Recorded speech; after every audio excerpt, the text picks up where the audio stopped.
باید د ملګرو نه پوښتنه وکم چې نن کومه ورځ ده.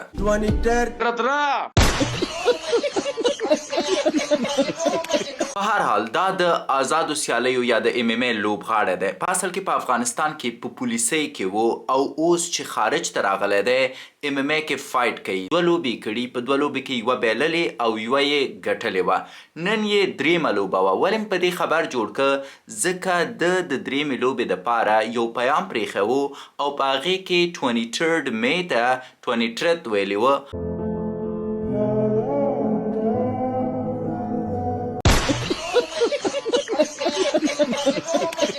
او د دې د خاطره ډیر زیات مشهوره شوی و. زه په نورو شیانو باندې نه غږیږم، دومره وایم چې د ده دا مهارت د دې لامل شو چې د وحید نژند او د نورو خلکو نه زر ځان په ولس کې وپیژني. موخه مې دی چې مسخره کول نه دی که اوس داری ژبی و نوعی که نشه دوم 23 تا گرفتی.